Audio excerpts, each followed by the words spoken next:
And good evening, everyone. Welcome to another exciting Saturday Night Winestream and another exciting episode of Drink with Rick. I'm Rick, and tonight, well, I said I was going to surprise you last week, and I think this will be a little bit of a surprise because in the past, we've been reviewing a number of different wines from mostly Trader Joe's, but from a number of different places that were a little on the high end, maybe some lesser known wines to try out. But this one is one that is a commonly found wine, fairly popular among some circles, and we're going to review that one tonight. And it's a cabernet, so looking forward to trying it out because I like a good cab. Who doesn't, right?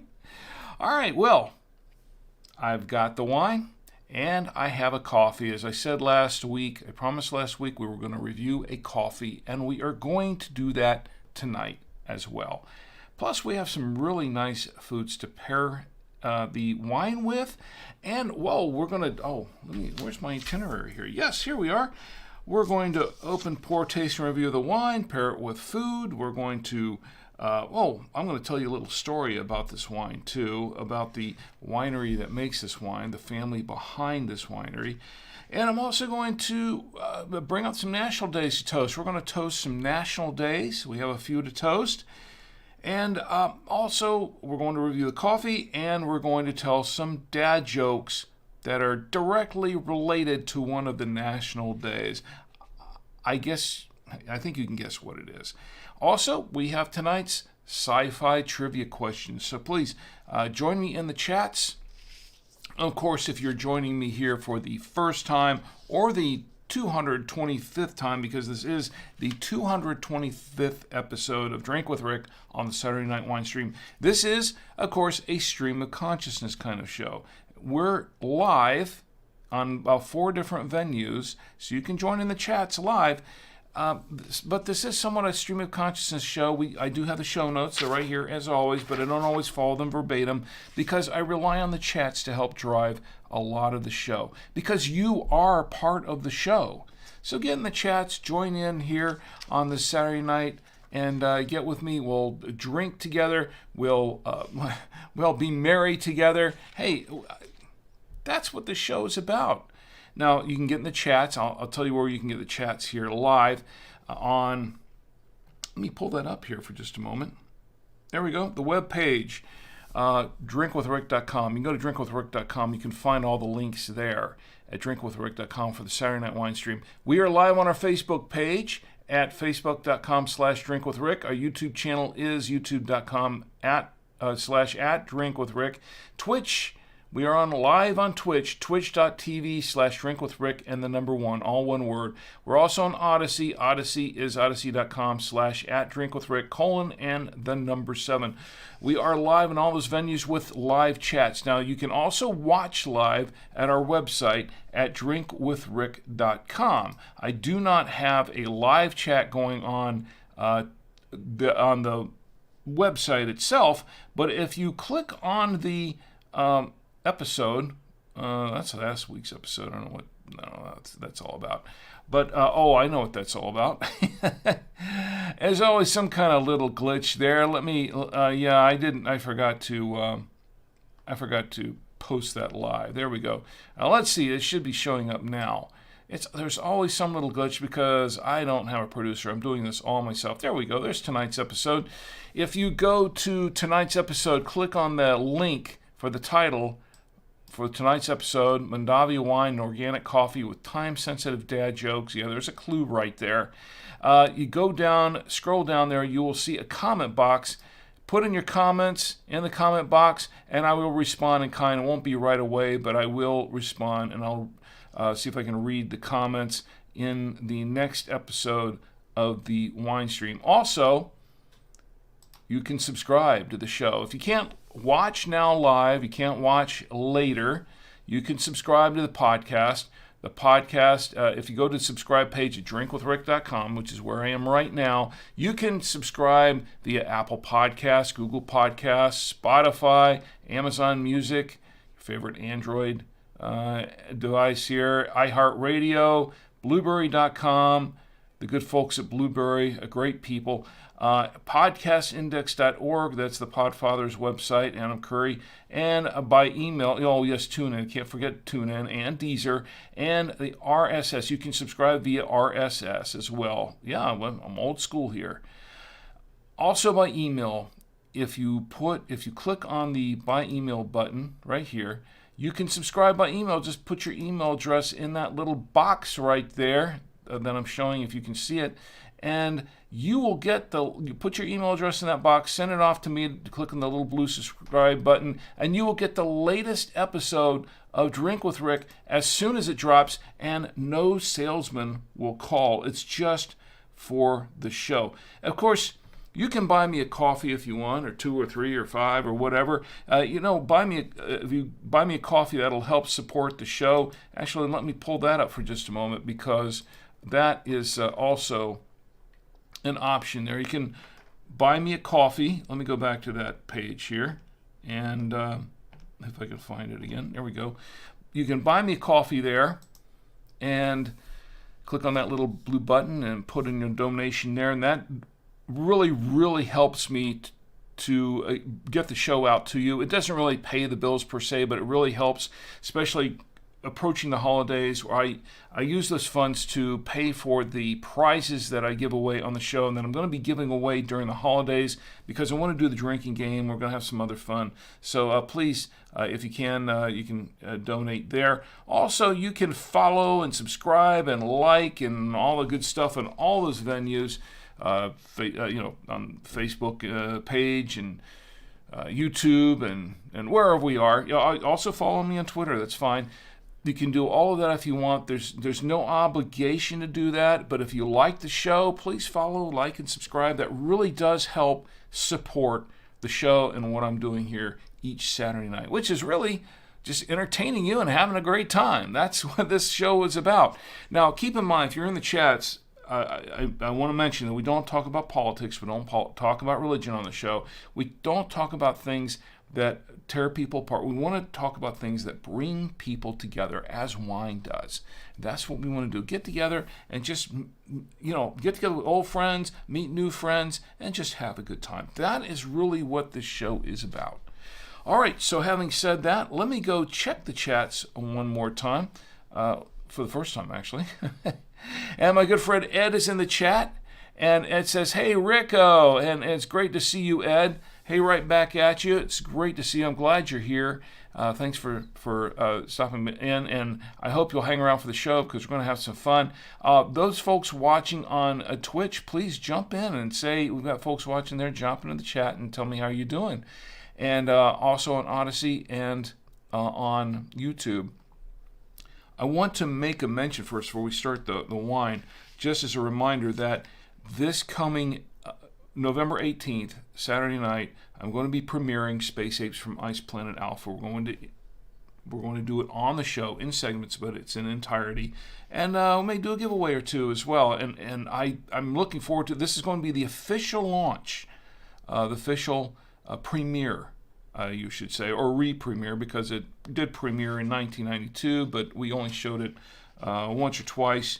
There were only a couple of showings, and then it went locked away for about 31 years. And after 31 years, we're going to premiere it officially, and it's going to be all over the place. So, we're going to launch it specifically on this show, on this episode. And I'm going to see if I can pick a special wine for that. Let's see if we can do that.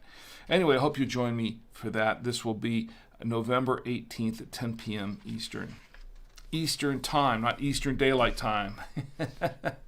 We'll get to all that in a few minutes. But in the meantime, if you have any questions or whatever, just drop me a line, rick@savoymedia.com, rick@savoymedia.com right here. All right, so let's get to the wine. This is what we're opening up tonight. It's CK Mondavi family. This 2021 Cabernet Sauvignon is a California wine. This is from, this is California. It is supposedly rich and velvety. That's what it says on the front, right? It says unmatched quality for 5 generations. The winery was established in 1946. It's family owned, and it has 100 plus medals for this wine. I don't know how valid some of those medals are. They give away medals like candy sometimes on these wines. Some of it's more marketing than anything else, but I can tell you that there are some that are genuine. Let's look at the back of this wine for a moment. I'm going to read the back of this wine. It says, CK Mondavi and family, California Cabernet Sauvignon, made in USA certified, 100% US content. There you go. You don't see that often anymore, do you? It says this Cabernet Sauvignon has a classic deep red color, rich with cherry and blackberry flavors with a hint of oak and a long silky finish for a perfectly balanced wine. Our family winery has handcrafted fine wines for over 75 years. We harvest grapes at their peak of ripeness from our 1,850 acres and prime California vineyards, creating wines to be enjoyed every day, whatever the occasion. And it's vented and bottled by CK Mondavi and family in St. Helena. It's in California. Is that St. Helena? St. Helena? I don't know. I don't live in California. Been there a couple of times. Alcohol is 13.6% ABV in this 750 milliliter bottle. Also, if you're in Iowa or Maine, you can get a deposit, I guess, a 5-cent deposit, or a Maine 15% deposit, and it is recyclable. So I'm reading everything. I'm reading everything on this label tonight. Look, if you've heard the name Mondavi, if it sounds very familiar to you, it should. Robert Mondavi is a name that has been around for a long time, generations as well. And the question is Robert Mondavi wines are on shelves on supermarkets everywhere. It's a commonly found wine. They make a lot of wines. They're a very large winery in California. Robert Mondavi, CK Mondavi, are these two related? I'll answer that question after we open the wine, because there's a story behind this. There's a very interesting story full of some drama and things like that. I'm going to relay some of that to you. But let's get to opening the wine. So first of all, I have my glass here. I'm going to pull that over here. I've got the wine bottle. Let's get the wine bottle in place. This is one of those screw top wines, so I don't have to deal with opening up with a corkscrew or do the decorking. Just have the bottle cap there. And no, I'm not going to smell the bottle cap. But I didn't chill this wine, by the way. I will use my handy dandy aerator, and whoa, it's kind of floating there a little bit, and I can see just a little bit of displacement. I've got to be very careful about punching this in there. Let me get, oh wow, yeah, it's pretty full. Look at that little displacement, and the paper towel got caught at the top a little bit. All right, well, such as it is. Let me see if I can get that out of there. That bugs me. Okay, there we go. So you can see that the wine goes, if you look at that, it goes all the way up to the top. They really filled this bottle full, and I think one reason is because it does not have a deep punt. There's a slight little punt in there, a slight little pit in the bottom of the bottle, but it is not a deep one at all. So there you go. Whatever that means, okay? And let's go ahead and pour a little bit of this wine into the glass. And of course, to hold the grape nectar, I have my genuine Galway Irish crystal glass.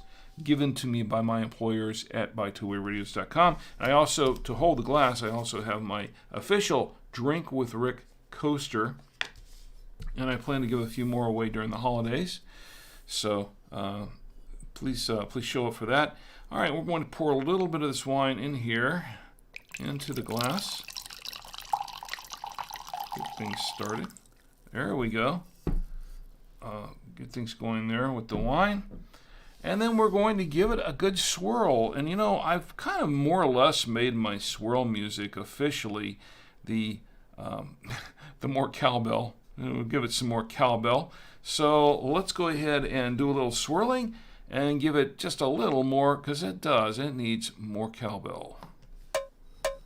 So we're just going to swirl this around. More cowbell.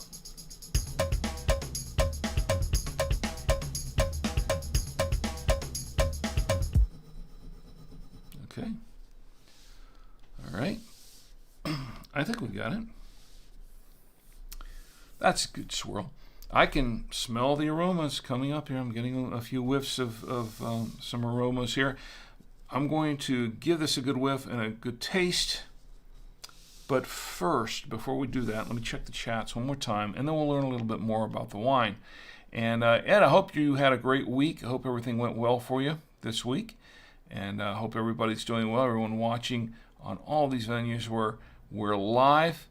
And again, the chats and say hi. All right. Let's learn a little bit more about this wine, shall we? All right. So I checked around. I saw the CK Mondavi label when I was walking around my local Harris Teeter here in Charlotte, which is basically owned by Kroger. And I saw this and I thought, I didn't see any Robert Mondavi wines. I used to see Robert Mondavi wines around. I didn't see any, but I see the CK Mondavi, and I said, is this the same wine, or is this something different? Because, to be honest, I've been drinking wines from the wine store at winestore-online.com, at some of the other wine shops around, the specialty ones, the local wine shops, some of the mountains, also Trader Joe's. Been buying a lot of wines from Trader Joe's, and of course the ever popular and well-known Total Wine. I have really not purchased any wines from my local supermarket in quite a while. But when I did in the past, I saw the Robert Mondavi wines. And I haven't seen any lately, but I saw the CK Mondavi, and I said, are these the same people? Is this the same winery? Well, it turns out, kind of yes and no. There's a story behind that, but we'll talk about that as we sip the wine. But before we do that, I will get into the particulars about this wine. When I checked around online, I saw that it was listed on Vivino, of course, and they give it a 3.4 rating out of 113 ratings overall. I think that's overall. And they said the 2021 vintage rates better than any other year for this wine. Checking the reviews, I didn't really study the reviews too much, but I just kind of skimmed through them a little bit.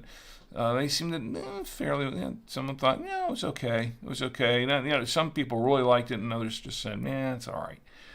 So I thought, okay, that's all right. I checked around online a few other places, kind of got the same, and it's everywhere. Unlike many of the other wines, and this is one other thing that is a completely different tone from some of the other wines that we've reviewed in the past in the Winestream. It's a different track. Is that a lot of those other wines were ones that I picked that or found that really weren't that well known, that well popular, and they were just some of them were a little obscure, at least online. And I thought, well, this is good. I want to try something new and different. This one is a well-known wine. You can find it pretty much on any supermarket shelf in any supermarket wine department. So it was not surprising to me that I saw a lot of information on it online. I mean, I could do a search for this, and it just a whole lot of information on it, just everywhere. So I didn't want to go slogging through it all, but I did do a couple of things. I did go to Wine Searcher, and I found it on Wine Searcher, and they're saying that the average price for this is, for the 2021 vintage, is $6 for a 750 milliliter bottle. They gave it an 85 out of 100 from one critic review. I didn't read the review or anything like that, but I did look at the pricing, the price comparison, and I saw that Market View Liquor had in New York had it to had for $6.49. WineMadeEasy.com, Prestige Wine in New York, $7.99. Canal's Discount Liquor Mart in New Jersey, $8.99. I think most of these were on the East Coast. So there was one at Westchester Wine Warehouse in New York for $13.99. Another discount liquor mart, the same one, Canals in New Jersey, for $14.99. I think that's for the bottle. Yeah, it's for the bottle. Interesting. So it kind of averaged from between $7 and $15 a bottle. Vivino had it listed for $9.99 a bottle, and it seemed to kind of average that across the internet. Now, what I paid for this wine, because I do have my Harris Teeter receipt from Harris Teeter on this, and what I paid for this, I got it for a little bit of a discount, it looks like. It says that their price on it was $9.99 a bottle, I think, is what they had here. Is this the right one? It might be. That's pretty. No, this is the. Oh, wait a minute. Excuse me. That's the wrong receipt.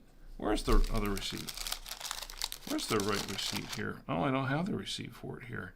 Okay, that's the receipt for the coffee. I looked down there and said, whoa, wait, what is this? Let's say $2 on the coffee. We'll get to that later on. Okay, I don't actually have the receipt for this wine.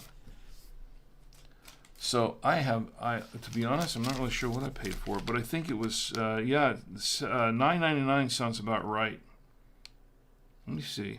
No, I do. It is in the bottom. Okay. I missed it. It's right here in the very, very bottom. I thought I had the wrong receipt. Okay. Yes, I have it here. What I paid for this CK Mondavi Cabernet Sauvignon, $6.49. And $6.49. I don't know if you can see it here, but I don't know if it's that important. $6.49. That's what I paid. So there you go. That is a receipt. And then the coffee's on the same receipt. We'll get to the coffee later. Anyway, so $6.49 for this bottle of wine. So we'll see what it tastes like. And let me check the chats one more time. Let's get to the wine. Let me check one more time here. I don't want to miss anybody. I know I've done that in the past. People get upset when I miss them. I don't want to miss anybody. All right. Okay, we're good. All right, so let's give this a little bit of a whiff.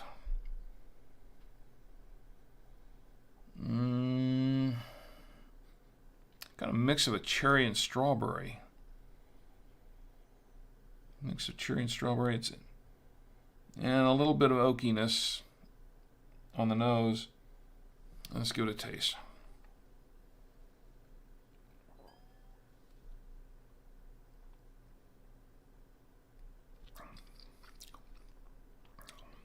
Oh, wow. That's a very interesting mix.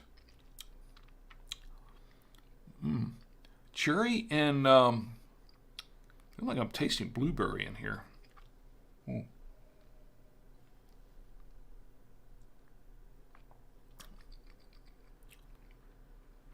Kind of a mix of cherry and blueberry and a little bit of blackberry. This one is kind of floating back and forth. It's a little bit oaky, not a lot, but it's maybe a little bit of vanilla in there too. It's a fairly bold wine, and it's and it seems like it's kind of I don't know. It's not real. It's kind of light on the taste.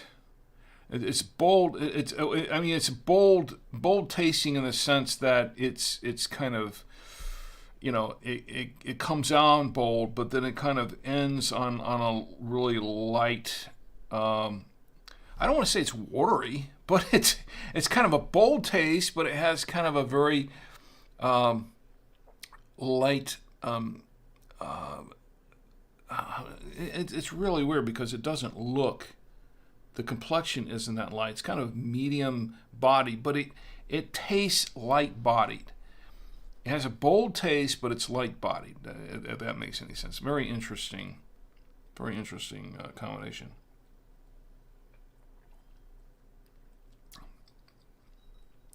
Actually, come to think of it, it's not quite so bold anymore. The first taste seemed bolder, but this one doesn't seem quite so bold anymore. So it is, it's kind of, it doesn't look light bodied. It looks kind of medium bodied, but it does taste, has a lighter taste, like I don't know. I don't want to say it's watery, but it's this is very easy to drink, I should say, but it's kind of a bold. The flavors are kind of bold at first, and then they taper off. And as they go down, it's very, very. It's a long. This is what's weird about this wine. This wine has a fairly long finish. It seems to have a fairly long finish, but it starts off bold, and as it goes down, it just kind of loses a lot of that boldness. The flavors just kind of taper off, and it's just really light, but really, really interesting. It's a fairly dry wine. It's not sweet or anything, and there are some tannins in the wine. It's about medium tannin, but it's kind of, I don't know.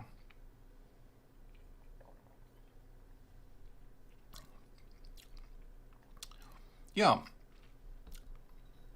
When it first gets on the tongue, the flavors are kind of bold, and then it just kind of, before you swallow, it just kind of, the flavors just kind of peter out a little bit.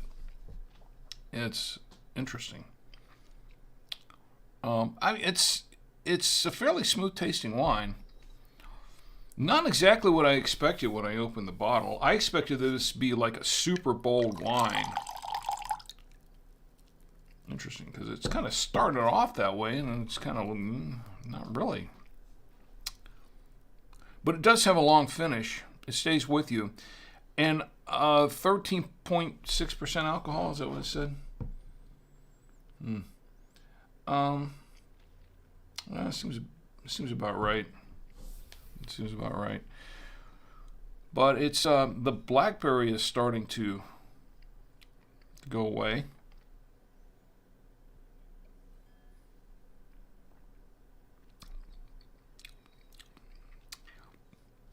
And the oakiness is starting to really become more pronounced. A little oaky, little oakier than it was at first. So, interesting. I'm not sure. I'm not sure how to take this one, to be honest. I don't know. I'll have to think on that. We'll have to get down into the bottle, as I say. And that's where we really learn the wine's personality, is by getting down into the bottle. Anyway, so we do have some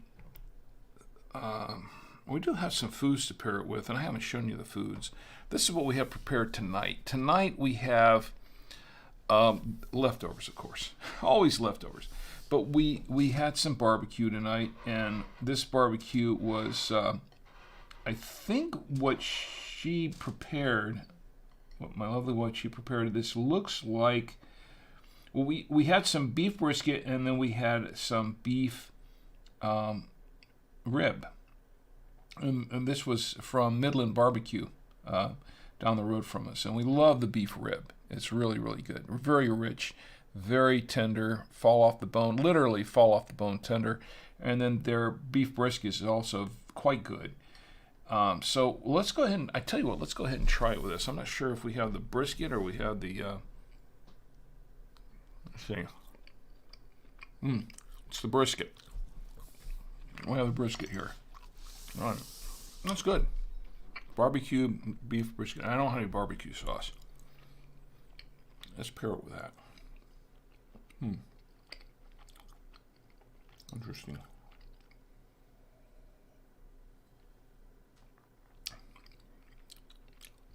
It's okay with the beef brisket.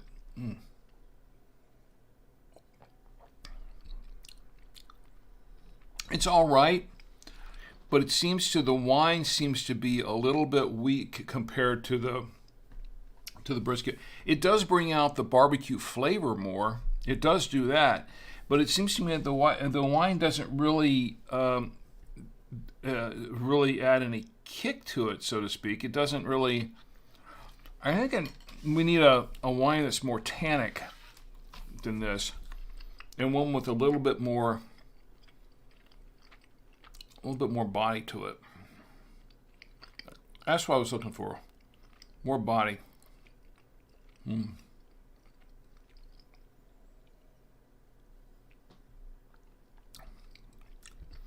It reminds me of a couple of Pinots that I've tried, Pinot Noirs that I've tried in the past that were very, very light. And I love a good Pinot Noir, but it does remind me more of a Pinot that I've tried.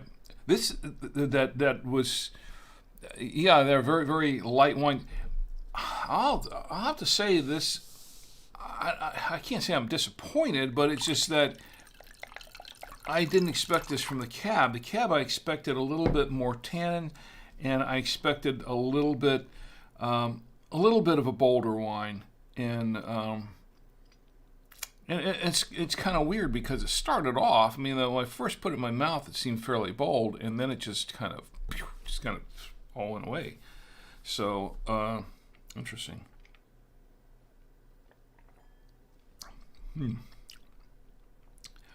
Yeah, it has I don't know. I'm gonna have to. I'm gonna play with this wine some more. Let me go ahead and I've got one open already. Let me go ahead and clear the palate. And then let's try it. Let's go back to camera 3 and let's try it with the cheese. I'm going to try it first with considering how the wine is right now. Let's try it first with the cheddar. Let's try it with the cheddar. Why not? I think this is a medium cheddar, so it should be.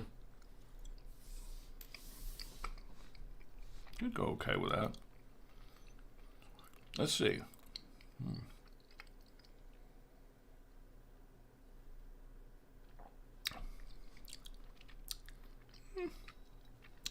It makes the cheddar a little sweeter at first. And that's the thing. That's what's getting me here. Is that this wine, I first put on the tongue, has a fairly there seems to be a fair amount of fruit and everything in this wine, but as it goes down, it just kind of peters out. It doesn't really hold, the flavor doesn't hold, and it seems a little bit, it seems a little bit watery going down, which I'm kind of surprised, and I'm not sure if I really like that or not. All right, let's clear the palate one more time, and let's try it with there are a couple other things on this plate. There's the unexpected with cheddar with parm. I don't know about this one. This one needs a wine that's a little bit more, I don't know, that needs a little bit fruitier and a little bit more tannin. Yeah, I don't. It's weird because there are some tannins in this wine, but there's just not. I don't know.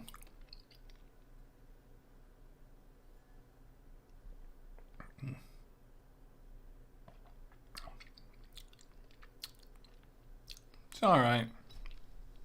It's all right, but once again, I think the cheese is carrying this wine more than the other way around.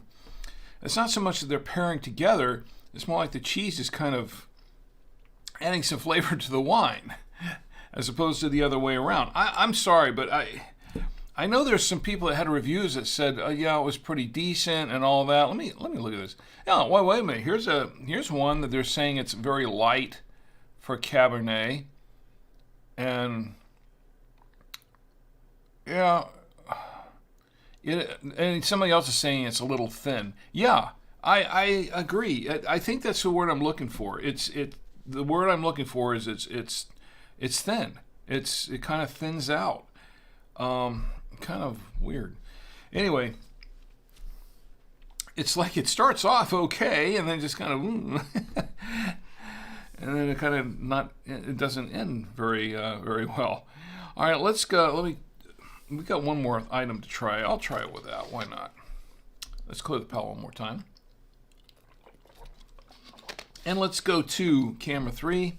And there's this thing. I'm not 100% sure what this is. This is some kind of a cheese. It came from another place. This came from a place called Jim and Nick's Barbecue, a different barbecue place. There's a story behind that, but I don't think anybody cares to hear about it. Anyway, this is like a little, I don't know what it is, some kind of bread thing with cheese in it or something. I don't know. It's tasty.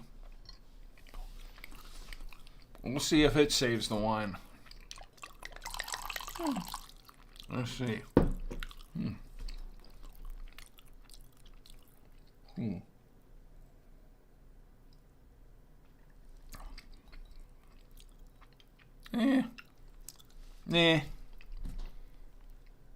Yeah, I don't know.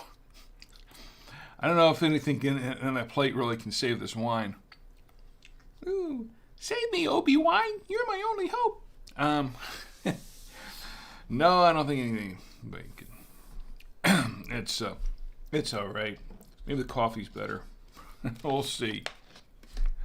I don't know if I'm holding high hopes for that.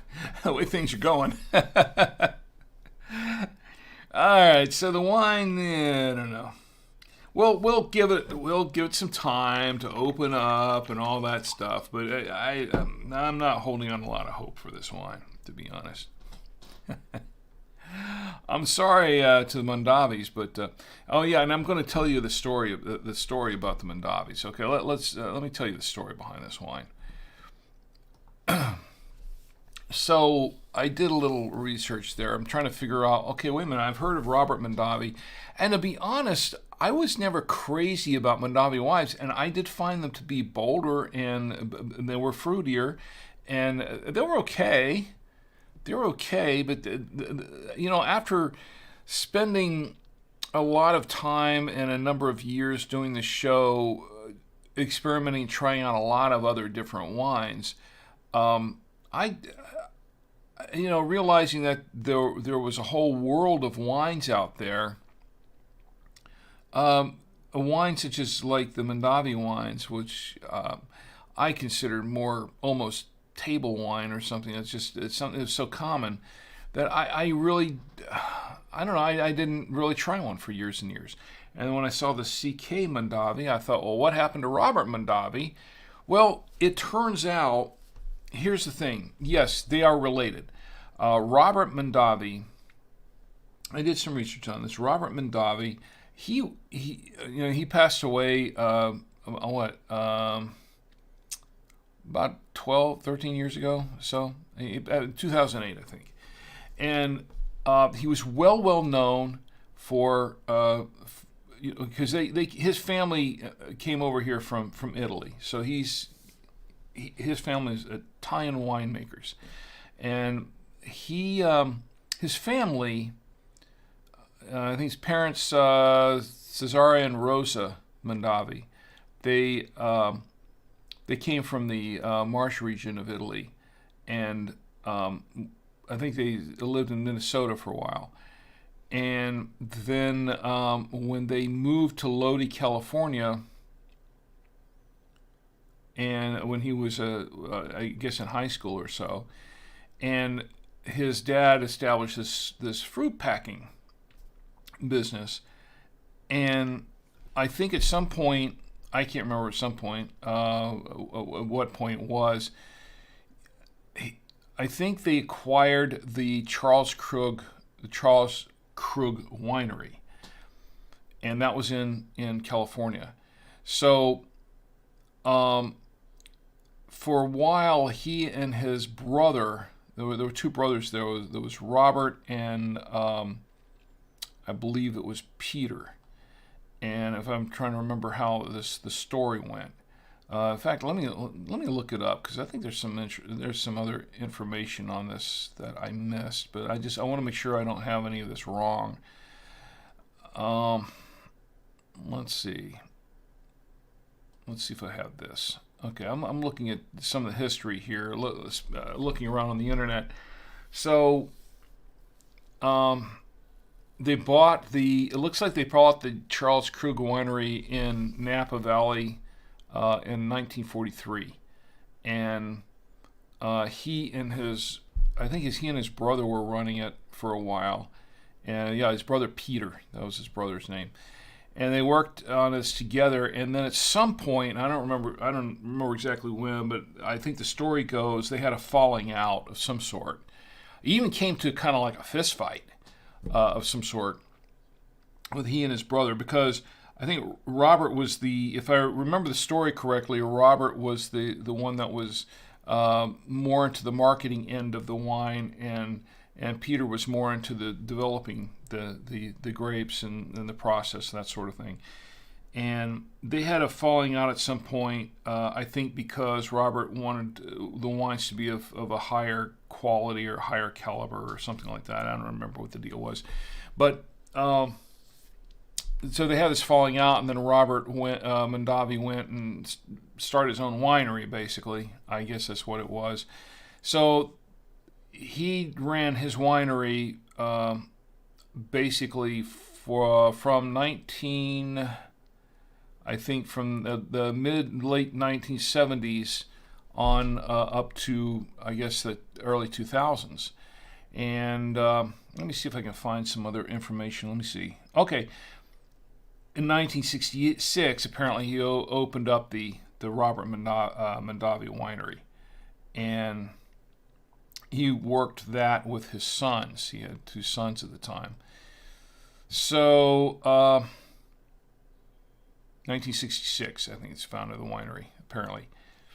So, he was making these wines for a while, and he won some awards for it, and he did pretty well with the wines. But apparently, he and his brother made up for a little short while to make a barrel of wine for some charity event. They did that for a while, and I think they got together at some point for that. And then other than that, they kind of, I guess they'd gone their separate ways. So in 2000, I think it was 2008. Let me go to the actual winery site to find out what happened there, because I don't really recall right offhand where the story ended there, where the CK winery came into play. But Robert Mondavi, I think, sold his winery at some point to one of the really big wine conglomerates. And then, let's see if we can find it here. Okay, here's information on the family. This is coming from their website, I believe, CK Mondavi website. So apparently around 2008, somewhere around that era, the other family, the other winery that was owned by the rest of the family, they kind of remade themselves. They sort of remade their winery. They renamed it and they relabeled it and all this kind of stuff, and it's now CK Mondavi is what that is. So that's basically what we're looking at here. The wine is from CK Mondavi. That is, and that was the winery that Peter Mondavi was running, apparently. That's the story I have, and I've heard it third and fourth hand, so I don't know. I wasn't there. But that's the story as I understood it. And you can correct me if I'm wrong, and if you have more details, if you know more about it, you probably know more about it than I do, because I never really kept up with this winery that much, to be honest. I had the Robert Mondavi wines before some years back, and I just remember they were just kind of, okay, you know. This is my first opportunity to try the CK Mondavi wine, and to be honest, right now I'm thinking, it's okay. So, you know, nothing to write home about, I guess. I don't know. Maybe it'll grow on me. Maybe not. I don't know. It's all right. I've had better wines. I've had better cabs. I'll just say that. I'm sorry, but I have had better cabs.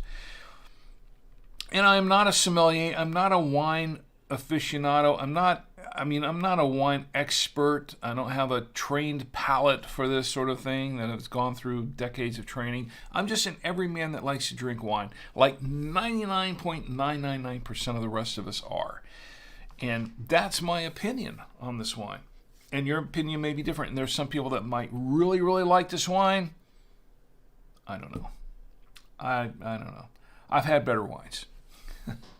For less money, as a matter of fact. In fact, the one we had last week, which was actually a budget wine, was actually pretty good. So, there you go.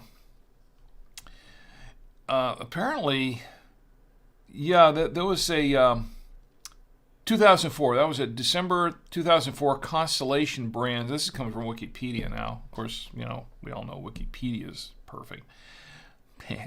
Constellation Brands acquired the Mondavi winery in a controversial takeover for $1.3 billion in cash and an assumption of debt. Okay.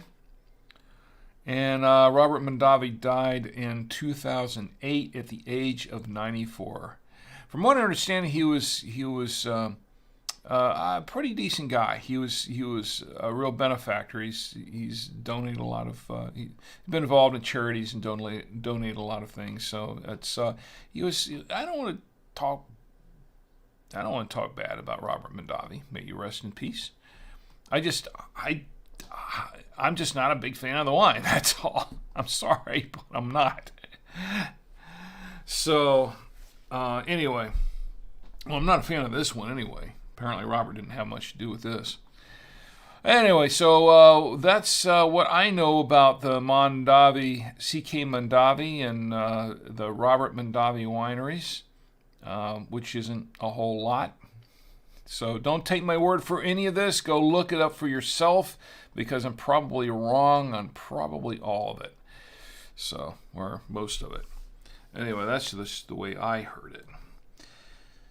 Okay, so we've got some national days to toast. Let's do something a little more fun than this. National days to toast. I'm going to get ready for the National Day Toasting segment of this show, because we do have a few national days to toast. I hope everyone will be toasting with me, and raise your glasses and let's toast together. And we're going to tell a few dad jokes related to this. Get your dad jokes out, by the way. Okay, this Saturday evening, November 4th, 2023, is National Play Outside Day. That's the first Saturday of every month is National Play Outside Day. I'll drink to that, of course. It's also National Bison Day. First Saturday in November is National Bison Day. You like bison? Bison are pretty mean animals in life, but they taste pretty good. I like a good bison burger. I've had quite a few of them in my day. When I have the opportunity to have a bison burger, it's a little bit, a little bit of a heavier, like almost like a smokier meat, but it's good. I like it. It's not smokier meat. That's not what I'm looking for. I don't know what I'm looking for. But I love bison meat. Oh, yeah. I do. I love a really good bison burger. You know, I think a bison burger. No, I won't go with this wine. I don't think. But anyway, but I'll drink to National Bison Day. I'll drink to that. It's also National Chicken Lady Day. Yes, National Chicken Lady Day. Well, what is National Chicken Lady Day? Okay, I've got a little more information about this. By the way, all of these national days come from nationaldaycalendar.com. Nationaldaycalendar.com is Marlo Anderson's site. He is the CEO and curator of all of these national days. I have him to thank for that, so thank you. Thank you, Marlo. This is the information I got from nationaldaycalendar.com on National Chicken Lady Day. National Chicken Lady Day on November 4th annually honors Dr. Marthenia Tina Dupree. Tina is her nickname. Dr. Marthenia Dupree, also known as Tina Dupree. For 12 years, Dr. Dupree worked for the second largest chicken restaurant in the world as the Director of Community Relations and Training. You have a Director of Community Relations and Training for a chicken restaurant. Okay. She was widely known due to her work in the community. That's okay, yeah. During this time and through her work with the community and the people she helped, Dr. Dupree became known as the Chicken Lady. There you go. Dr. Dupree led numerous efforts to improve education in her community, which is a very noble cause, by the way. She provided training and certification that led to business opportunities to many in her area. Also a very noble cause. Yeah, it is. That's me commenting on it. She not only led by example, but she enhanced the lives of those around her. So I'll tell you what, she sounds like she was a great lady.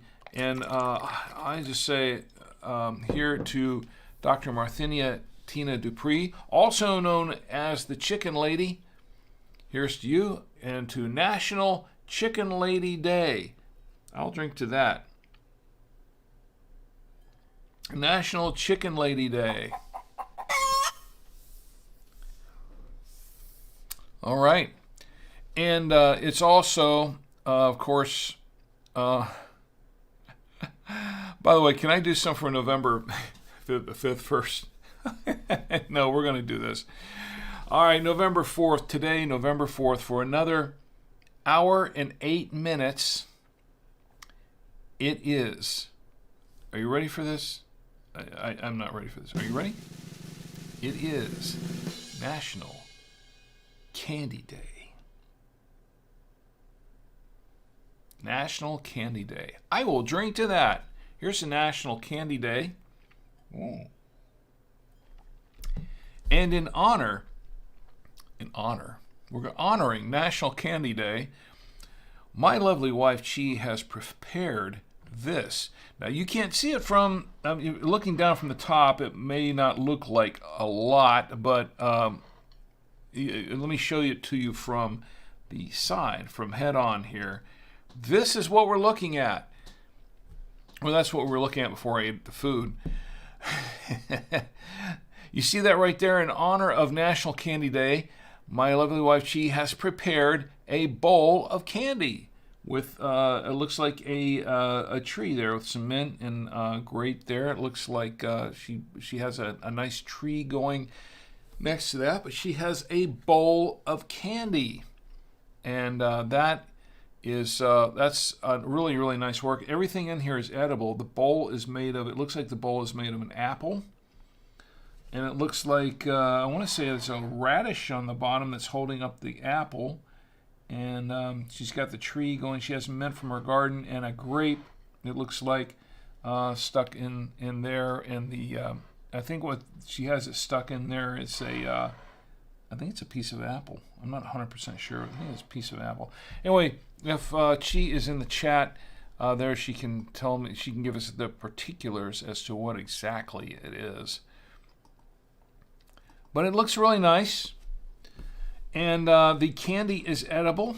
I'm not going to eat it right now, but it is very edible. So to my lovely wife, Chi, here is a great round of applause. Thank you for another great presentation tonight for the National Day.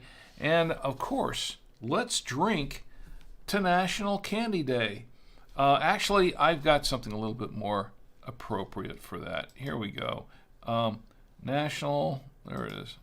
No, that's not it. Here we go. Oops, that's not it either. Do I have anything appropriate for it? Let's see. Okay, there we go. I put the wrong thing. There we go. National Candy Day. Here's some candy. These are candy bricks. I made these on the show live. This was, I think, in season 2. It was in season 2. I did an episode where, also, I think I was doing a send up for National Candy Day, and to do that, I found some candy bricks. You know, they look like Legos, the candy bricks, and I opened a few packs, and I made a little candy brick castle there out of candy bricks, and we did it on the show. And after the show, of course, I ate them, which was really, really, really good. I enjoyed that immensely. Oh yeah. So anyway, here's to National Candy Day. To National Candy Day. I'll drink to that. I've had my share of candy, more than my share of candy, but we'll not go there right now. Anyway, so National Candy Day. Let's see what else we've got going on here. National days. Let's do some national days for November 5th. That's tomorrow. It'll be tomorrow in about an hour. Actually, we have one more national day to toast. That is very, very important. But let's get to World Tsunami Awareness Day. November 5th is World Tsunami Awareness Day. I will drink to that. We should be aware of tsunamis before they hit. And I don't mean to be flippant about that at all. It's also November 5th, which is tomorrow. This is Sunday. Now, November 5th, 2023. You got to make sure you're ready for this. It's National Donut Day. That's right. It is National Donut Day. Yes, National Donut Day. So everybody go out and get your donuts for breakfast on Sunday morning. You don't have to. And I don't want people coming back and saying, yeah, I got hardened arteries because Rick told me to go had all these donuts for National Donut Day. No. The donuts are not healthy for you. But they're fun to eat, I'll say that. They are definitely fun to eat. Yeah. Yep, they are.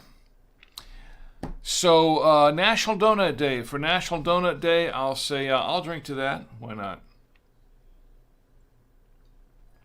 National Donut Day. By the way, I think, I'm not 100% sure they're doing it on Sunday, but on National Donut Day, let me look that up real quick, because I can. Don't the big donut chains like Dunkin' Donuts and Krispy Kreme, don't they usually do something for National Donut Day? Don't they usually give out a free donut or something? Let me find out here. Free donuts. Let's see, free donut. I gotta find out about this. National Donut Day. There we go. Free National Donut Day. Let's see. That's in June 2023. We missed that already. What is Krispy Kreme doing for National Donut Day? That's a good question. I'm looking this up right now. Okay, from people.com. Of all places. Okay, apparently that's June 2nd. Okay, and that's not now. That's like earlier in this year. Let me find out what they're doing today. What's today? November 5th. 5th, 2023. We're stopping the show here for a second. Let's find out if we're getting free donuts. Let's see. Okay, Dunkin' Donuts. Are they doing this?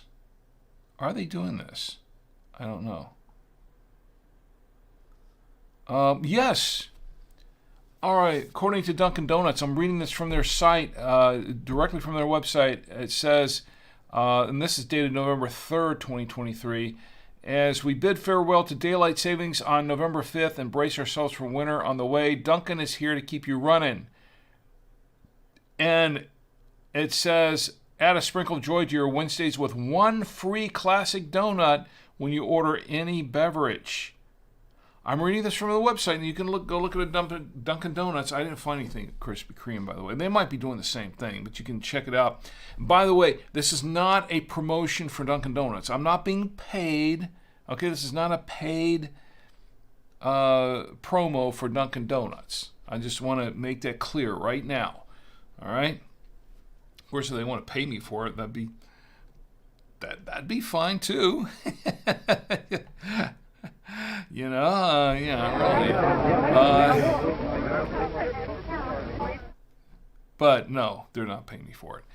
All I'm saying is I'm looking for a place where I can get a free donut on Sunday morning, and this is apparently Dunkin' Donuts is doing this. One free classic donut when you order any beverage. So, and that I'm assuming that could include coffee and donut. I think that's fine. So, hey, let's keep running on Dunkin' there. That sounds good to me. I'm ready for that.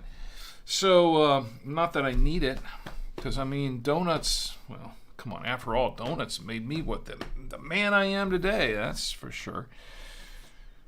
Donuts and coffee and wine. Donuts can go good with wine too. Although I can't say I recommend it.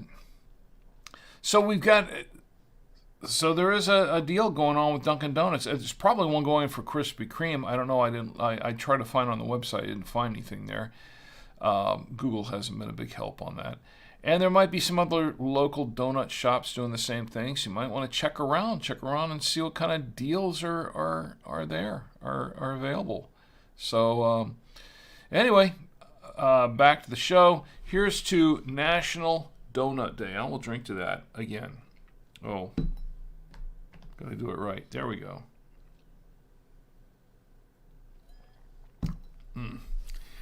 And let's see, what else is tomorrow? Tomorrow is also National Love Your Red Hair Day. What? National Love Your Red Hair Day. I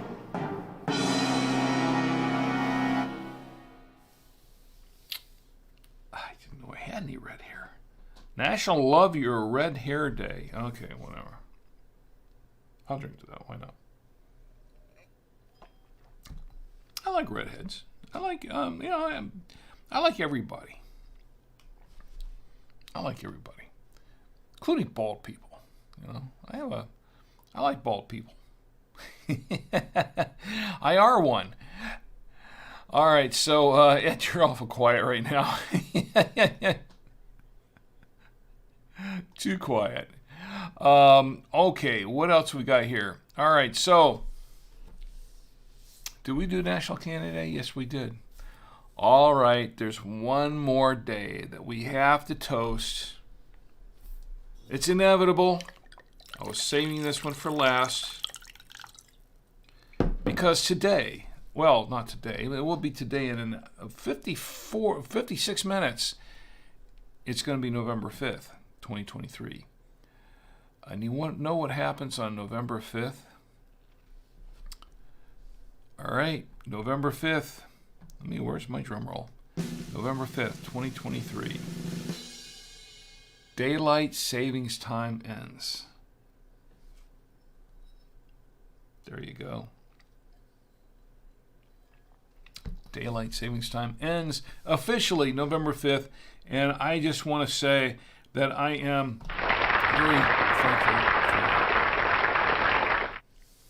Yes, daylight savings time ends actually tonight at 2 a.m. Eastern time. Eastern Daylight Time. Won't be Eastern Daylight Time because it won't be daylight. It's, what do they call it? Never mind.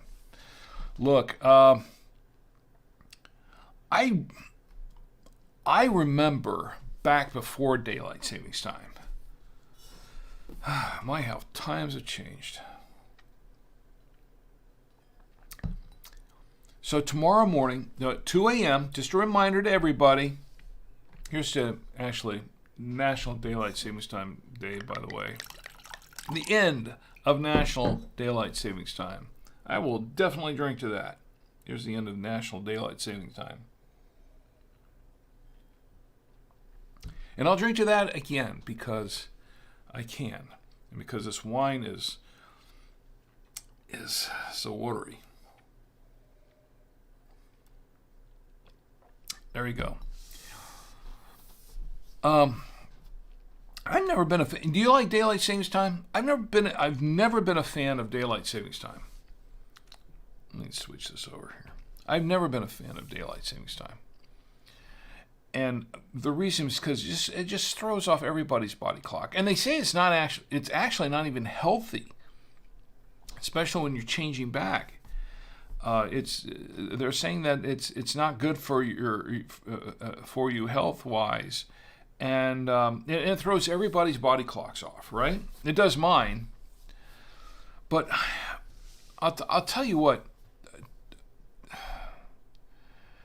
And yeah, I mean, we'll wake up tomorrow morning. We'll wake up saying, "My, how times have changed." I ran that joke into the ground, didn't I? It doesn't even deserve a rim shot.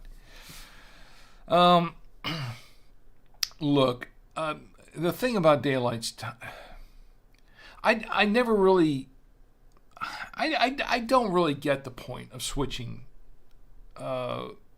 this whole daylight savings time thing. I really don't get it. I guess I'm just in the dark.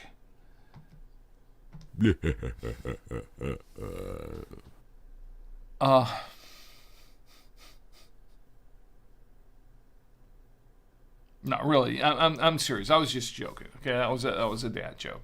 I was starting the dad jokes early.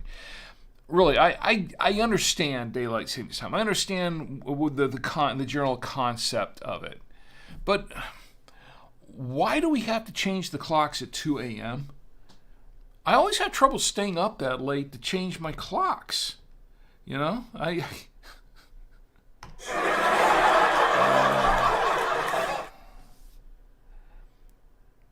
daylight savings time, to me, and I'm not getting political because it's not a political show, but daylight savings time is the government cutting off the bottom of a blanket and sewing it to the top of the blanket and saying, "See, it's longer now."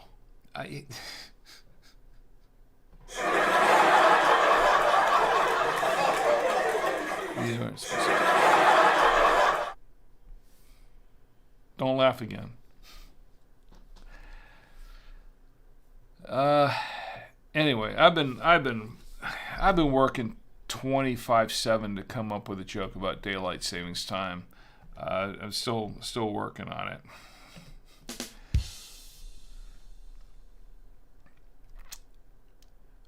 Honestly, I don't mind going back to regular time. I really want to. My philosophy on this, in all seriousness, my philosophy on this whole daylight savings time is just let's go year round with the time. Just pick a time. I don't care which one. You know, just daylight savings time or regular time, regular Greenwich Mean Time, whatever.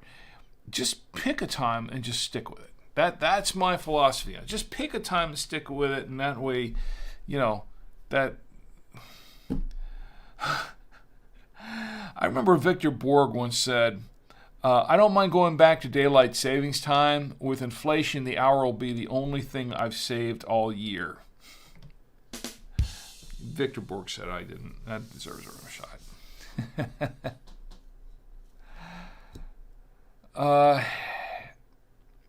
What do you think of it? I mean, what do you think of daylight going back, falling back? You know, spring forward. This is the way it works. She always got confused over this, but the way it works is you spring forward and fall back an hour, right?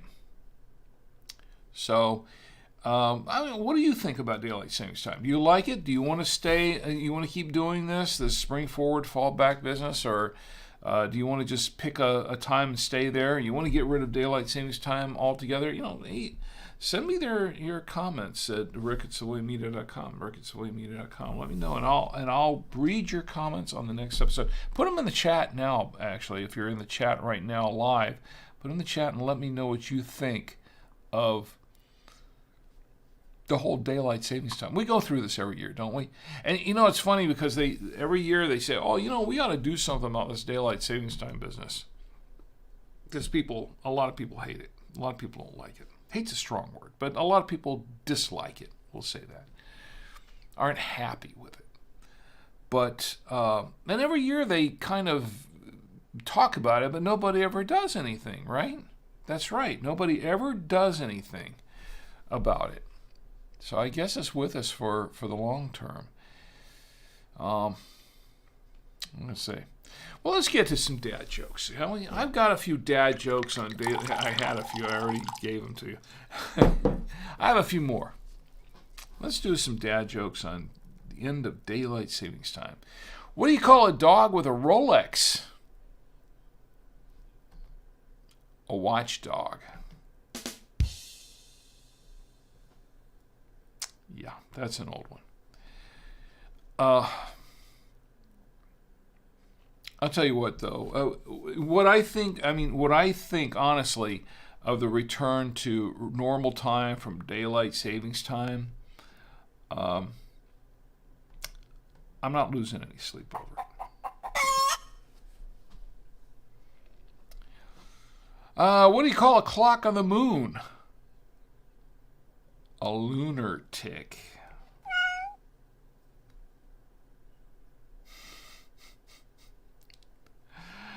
Some of these are really, really bad. Okay. What do you think? No, I'm not even going to do that joke. Why didn't the clock work? It needed a hand. Yeah. That was dumb. Yeah, it's an old joke too. I'll tell you what though. I to be honest, I'm not sure about the end of daylight savings time. I'm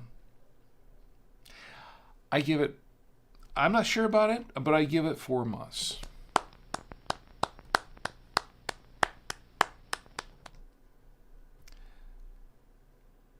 By the way, why did the boy throw the clock out the window? This is so dumb. This is an old joke. Everybody knows this joke, right? Who doesn't know this joke? Why did the boy throw the clock out the window? He wanted to see time fly. Yeah. That deserved a chicken, that clock.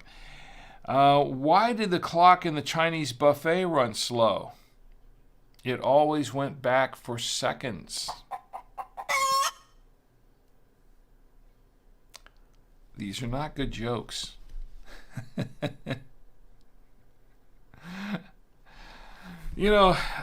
went to the library last week, and I noticed that I walked in there and I noticed there weren't any clocks in the library. So I asked the librarian, why aren't there any clocks around? And she said, because they talk too much.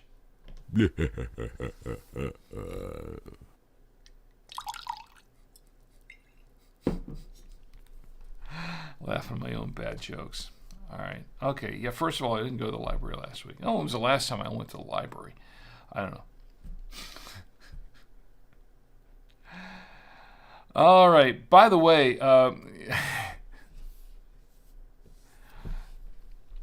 did you hear about the guy who was laid off from the clock factory? I can't believe they let him go after all the extra hours he put in.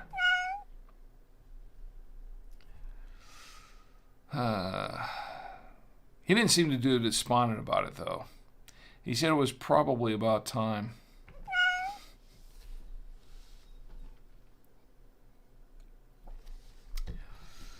How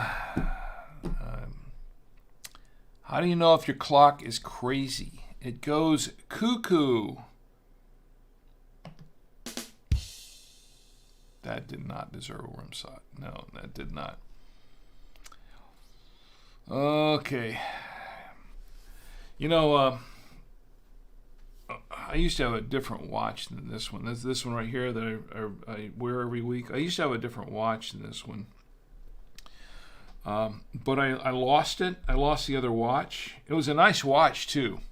But I lost it. And a while back, I went looking for it. Couldn't find it. And the other day, I was thinking, I got to start looking. I'm going to go find it again. So I was going to go look for it, but I just didn't have the time. That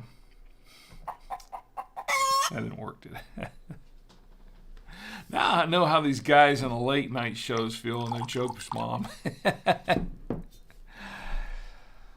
Hey. Well, okay. I think that'll do it for the clock jokes, right? For the daylight savings time jokes. I think that'll do it. Yeah. No.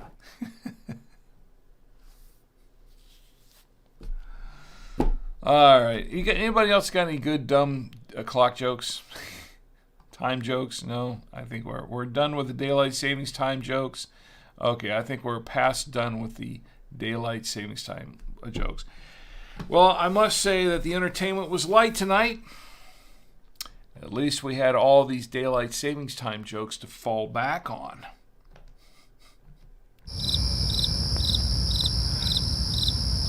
Yeah. Okay. We're done with them. We're done with them. All right, so we've got one more thing. I've got one more thing I want to throw out at you, and that is, and then we'll end the show for tonight, because I think it's probably time. Let's see. I've got tonight's sci-fi trivia joke. Do we really need to do a sci-fi trivia joke tonight? I could save it for next week. Let's see. Do we have time for one? Let me see. Tonight's sci-fi trivia joke. If I can find out what I did with it, because I'm always losing these things. Where's my trivia jokes? Where do they do it? Oh, here it is. Here's tonight's sci-fi trivia joke. What 1999 comedy was a send-up of Star Trek? There you go. What 1999 comedy was a send-up of Star Trek? I'll give you some time to think about that one. Ed, do you know? Anybody else know? What sci-fi comedy from 1999? It was released in 1999 as a feature film. And it was a send-up of Star Trek. Pretty much Star Trek all around. Mostly the original series, or not what's known as TOS or TOS, the original series. And then there's TNG, the Next Generation, or I sometimes call it the Next Degeneration. And of course there's Star Trek Voyager and Deep Space Nine and Enterprise, not necessarily in that order. Some of them were kind of concurrent. I think Deep Space Nine was still running when Voyager was on, I think. I used to watch a lot of them. I didn't see every episode of every show of those, but I saw most of them, a lot of them. And now they've had some other Star Trek shows since then. I haven't really kept up with most of those. Picard, I tried to watch Star Trek Picard, but it's been behind a paywall, Paramount Plus. So I haven't really had I saw like one. I think I've seen 3 episodes, and the rest of it was behind a paywall, and I didn't want to pay for it. So, so I didn't see the rest of them. Maybe one of these days. Anyway, so what 1999 comedy was a send-up of Star Trek? Anybody know? Any final thoughts on that? Okay, no, it's quiet everywhere. Okay, the answer is, I'll give you one more chance. What 1999 comedy was a send-up of Star Trek? Anybody? No? The answer is Galaxy Quest. That was Galaxy Quest, which now become a classic show. The 1999 comedy that was a send-up of Star Trek. And it was a very affectionate send-up of Star Trek, and mostly of the Star Trek fans. It was really a fan film for the fans. So it was like a love letter to the fans of Star Trek. And that was Galaxy Quest. There you go. That was tonight's trivia question. All right, I think we've got it for this show. Oh, wait a minute. I almost forgot. The coffee. Let's review the coffee, shall we? Let's do a quick review of the coffee. I almost forgot about that. How did I forget about the coffee? I need anybody to remind me. I don't have a producer. Now, this is what we've got tonight for coffee. This is called Fair Trade Breakfast Blend. This is a coffee called Fair Trade Breakfast Blend. This is a coffee, and I found out this is an organic coffee, and I found out the deal on this coffee. Let me tell you what. Let's save some time. Let's go ahead and brew this coffee, and I'll tell you all about it while it's brewing. That'll save us a lot of time, won't it? All right, let's put some water in this. There we go. Let's put some water in here. Let's open up this package of breakfast blend coffee. It's supposed to be an organic coffee. Now, this organic coffee comes in pods. I guess it happens to open from the front, doesn't it? It opens from the front. And there's a little, that's what we have here is like a foil package just to keep the coffee fresh. The reason this foil package is here to keep the pods fresh, because I've opened these types of things before. Because this is not a traditional K-cup pod. Now, usually you have the plastic K-cup pods. We've been through that before. This is not your traditional K-cup pod. This is because those K-cup pods are patented. So this, wow, smells pretty good. Smells like coffee. So your traditional K-cup pod has this plastic container, and it has a little foil top, and then it gets punctured in the bottom, so it flows out through the bottom. If it's a non-Keurig branded, or it's not one that uses the Keurig patented Keurig cup, they have to come up with their own designs that will work in these machines, and that's what this one did. Now, Trader Joe's did that with a few. I reviewed one of those Trader Joe's coffee cups, those cups that they use, and I wasn't really thrilled about it. This is a different one. This is one that has the filter. The whole bottom part of it is a filter, as you can see, and the coffee is in there, and then it punctures it through the top, and then it runs all through the whole thing. So that's what we've got going on here. Now we're going to pop this in here. Shouldn't have a problem, and close it up. And of course, I don't want to forget the coffee mug. I've done that before. And of course, thank you to my good friend Ed for donating this cup. There's always time for friends, wine, and coffee, and I've made this the official mug of Drink with Rick on the Saturday Night Winestream. This is now the official mug for Drink with Rick. So that's what we've got. I poured the water in here, poured about 12 ounces in. We're going to go ahead and start the brewing process. And while it's brewing, let me tell you all about this coffee. And it's going to take a minute or two to brew. That's why I'm trying to save some time here. But I did not set up the image for it, so I'm going to do that now. So let me get the... there we go. Let me get this other. There we go. I need this other keyboard here. This is called Breakfast. What's this called? It's called Simple Truth Organic. Simple Truth. And I'm going to look this up, and I'm going to give you a coffee. Let me add coffee to it. Simple Truth. Yeah, I'm doing this live on the show. How about that? It's more stuff I have to edit out of the podcast later.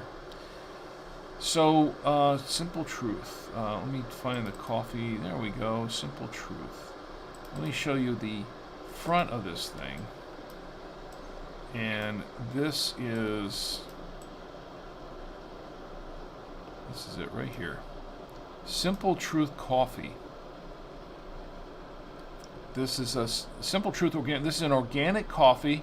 Look at all the labels on there. It says Fair Trade Certified, 100% Arabica coffee, USDA organic, non-GMO, organically grown, no preservatives. This is a mild roast coffee for breakfast. It's in compostable pods. Works with K-Cup brewing systems. There you go. So that's what that's all about. And I've got another. Let me see if we've got another one. Simple Truth. This is brewing now, by the way. Let me show you another angle of this, so we can learn more about this coffee. Okay. Now this, I've got another image from the back of this box here. Compostable pod evolution is what it says. So this is an organic coffee, or so they say. Simple Truth organic pods are made with renewable plant-based materials without traditional single-use plastics. Okay, see that I like that concept. That's a cool concept. I think this coffee's not brewing. It's just going to do that for a minute. All right, anytime now. All right, okay. Come on. It's just going and going. It's like the Energizer Bunny. All right, there we go. The entire pod is designed to easily break down to become nutrients for the soil when processed in a composting facility. Beyond plastic for a great coffee experience, the lid is made with plant-based and other compostable material. There's a brown ring there made with upcycled coffee bean skins and other compostable materials. No way, really? Made with upcycled coffee bean skins and other compostable materials. Filters made with plant-based material. Wow. Okay, that's interesting. Didn't know what I was picking up off the shelf. I got this at the Harris Teeter. This is what I paid for it, by the way. We're gonna let this cool down for a minute. I got this from the local Harris Teeter, and I paid for this box of coffee. And there are how many pods in here? 12 pods. Generous of them. I paid for this breakfast blend coffee $7.99. Now, the regular price is $9.99, but because this particular Harris Teeter does has their rewards card and whatever, that that's another subject entirely.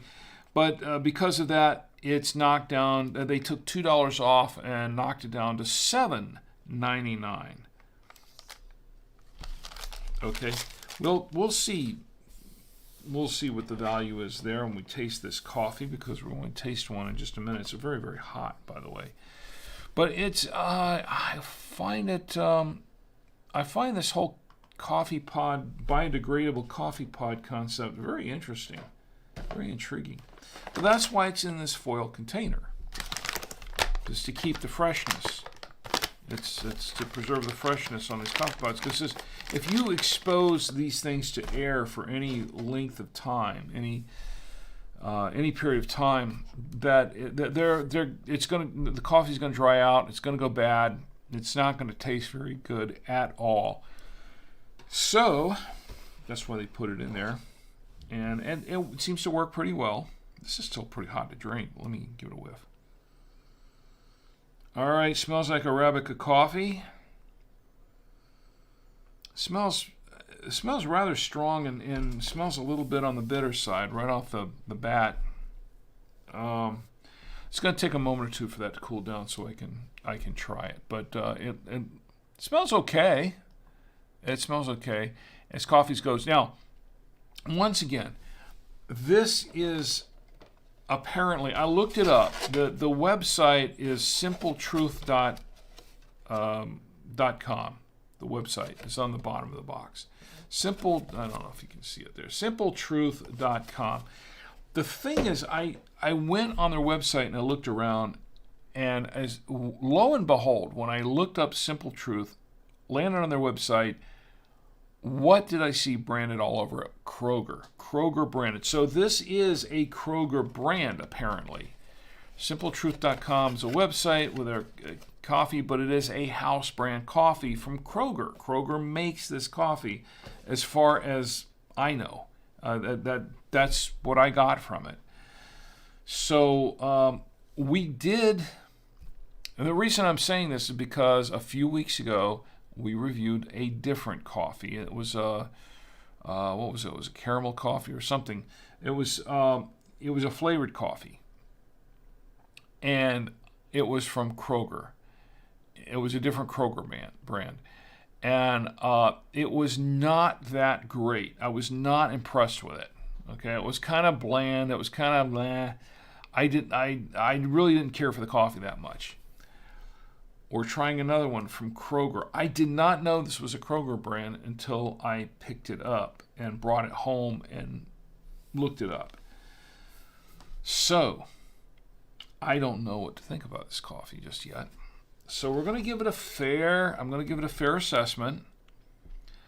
But based on my previous experience with a Kroger brand coffee, I don't have high hopes for it. I'm not. So maybe I'm being biased. Yes, I'm being biased, and I should not be biased. I should not be biased at all. Just because one Kroger brand coffee was not that great doesn't mean that all the Kroger brand coffees are going to follow suit in the same way. And the coffee doesn't smell bad from here. It really doesn't, but I have not tasted it yet. So let's give it a little bit of a taste and see what this tastes like. And it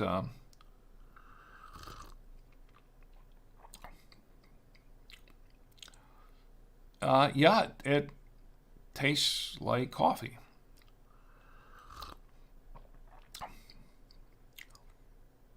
It doesn't taste bad. It doesn't taste like bad. It's a little bit strong now. Okay, wait, hold on a second. I looking at the front of this, the first photo. Let me go back to the first photo here. Okay, it clearly says there, if you can see it, those of you who can see it live, it clearly says mild roast, and there are five little dots there, and two of them are colored in, these orange dots, and it says mild roast. So I guess there's a milder roast than this one that's like one colored in dot, and that's like really mild. This is two colored in dots that says mild roast. And I guess when you get to the middle, if there are three in there, I'm assuming that means it's a medium roast. And then as you get to 4 and 5 colored dots, it goes into a darker roast. This mild roast has 2 dots, so it's not super mild, but still kind of mild, right? And that's the assumption that I'm making here based on. They don't really say what the criteria. They don't really spell it out, and then don't give a legend for their system there. But I'm assuming that's kind of what it means. But this does not taste like a mild roast. It tastes more like a medium roast. Now, that's just me. I've had a lot of coffee in my day, just like I've had a lot of wine. But I've had a lot of coffee, but I can say that this tastes more like a medium roast coffee. Now I'm having a little bit more, and I'm going to slurp it up for the ASMR crowd. Well, I didn't slurp it up that much, did I? I'll slurp it up some more. There you go. That's for the ASMR crowd.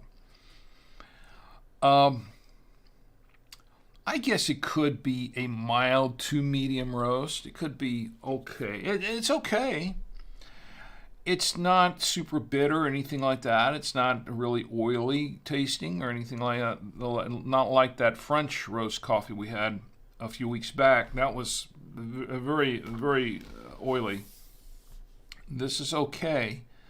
It's, I think this is all right. I would drink this for a breakfast coffee. Now, it doesn't taste real refined. I guess because it's organic, so there's probably not a lot of preservatives or anything like that. Good for you. It's probably better for you than a lot of other coffees like that. It's okay. I could drink this, yeah. I mean, there's nothing special about this coffee. Absolutely, there's nothing special about it. There's something that doesn't like call out to me and say, "Oh, wow, this is an amazing coffee," because I wouldn't call it an amazing coffee, but it's okay. It's okay. So yeah, I'd give it a little bit of a exactly, just like that. It's okay. I'm okay with this coffee. I'll drink it. I'll finish this off and I'll drink the rest of it. Would I buy more of it? Not for $7.99. Let me be honest about this. I don't know that I would buy this for $7.99. For 12 pods, well, for 12 pods, it's not too bad. I mean, I've had other coffees that I really, really enjoyed that they only put like 10 pods in there or 8 pods, and for $6.99, 10 pods for $6.99. What does that break down to? That's about on par with the 10 pods for $6.99. So this is $7.99. I wouldn't pay $10 for it. I'll just say that. I'm glad I got it on sale. I wouldn't pay $10 for it, but I would pay $6 or $7 for it. Okay, or 8. Okay, it's $8 because it's like, what's a penny, right? What's $7.99 and a penny? That's you got the tax too, but it's okay. And yeah, I could drink this for breakfast. It's not the best breakfast blend that I've ever had. Well, it's not really blend, I wouldn't say, but it's 100% Arabica. It's not the best breakfast coffee I've ever had. I've had some better ones. I'll tell you, some of the ones I really like are like the Krispy Kreme coffees.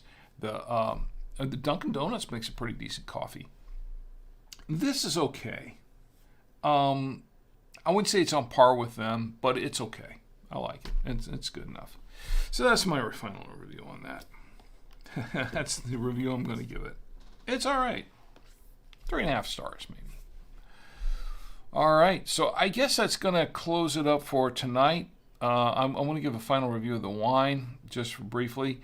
The wine, this is what we're drinking, CK Mondavi Family Wine, 2021 Cabernet Sauvignon. I'm not overly impressed with this wine. Okay, I've had a little bit more since then. It's okay.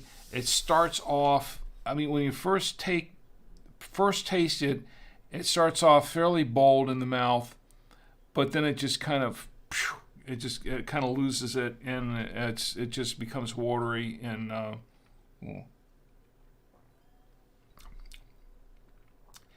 as it's opened up anymore. As it's opened up. Some mix of blackberry, blueberry, and cherry in there. Not a strong mix of any of them. It's a little bit oaky, medium tannin. Actually, the tannins are kind of like wimping out too.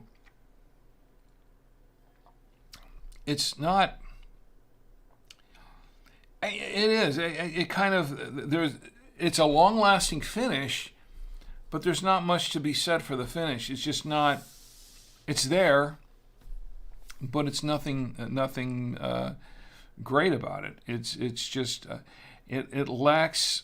Yeah, I mean it's thin, as one of the reviewers said there on Vivino. It's thin, and I agree with that. It's not a great wine. Would I buy it for the price? Not really. Not really. That's just me, but not really. I would say, if it was like $4 or $5 and I didn't have any other wine around that price range. I've had better wines at that price range, by the way, and cabs too. And I'm kind of disappointed because this is 100% Cabernet. I've had better cabs. This is not one of them. It's a little disappointing, I'll say. So I'd give this maybe. Should I give it 3 stars? I don't know. It's kind of mediocre. It's kind of mediocre. That's all I'll say. So the coffee actually fares better than the wine, but that's just me. Anyway, that's my final review on the wine. And as far as the jokes are concerned, daylight savings time is almost over. That's all I can say about that. I'm looking forward to the end of daylight savings time. Once again, the entertainment was light tonight. At least we had all the daylight savings time jokes to fall back on. I did that one already. Yeah. Oh, great. All right. Well, I guess that does it for the show tonight. Don't forget next week we'll have hopefully it'll be a better show. The 18th, November 18th, is the premiere of Space Apes from Ice Planet Alpha. So be here for that. I'd really appreciate it. We'll see if we do some giveaways or and such. And we have the holidays coming up here too. And I have a Thanksgiving show that I want to do, our annual Thanksgiving show. I hope you'll join me for that as well. Anyway, I do want to thank you for being here. I want to thank my good friend Ed and everybody who showed up and was watching. Everybody's watching here on YouTube and Odyssey, and those watching on Twitch, but Twitch has been kind of quiet lately, and I think part of that's probably because I switched over to the just chatting instead of the podcast category. But I'm going to be introducing a couple of new platforms that we're going to be getting onto in the next week or two. So we'll meet a lot of new people there. Right now, what I want to do is I want to bring out your friend of mine. That's right. The official mascot of Drink with Rick on the Saturday Night Winestream. And it is none other than Roadkill Bill. That's right, Roadkill Bill. And he deserves a round of applause right here. This is for Roadkill Bill. And Bill has a special message for all of us. And the message is, please do not drink and drive. Drink in the comfort of your home, your apartment, your hotel room, your dwelling, wherever it is. If you have to go somewhere, call an Uber, call a Lyft, call a cab. Call a friend who has a valid driver's license and who hasn't been drinking and you trust to take you home safely. Otherwise, just stay where you are. Okay? Don't put yourself and others at risk. It's not worth it. Please do not drink and drive. Also, do not text and drive either. I've seen a lot of that lately. Extremely dangerous stuff. Please do not text and drive. Because I want you to have a great week. But most of all, and I mean this sincerely, I want you to have a safe week. So you can join me here again next week on the Saturday Night Winestream. And we can all get together and drink with Rick. Good night.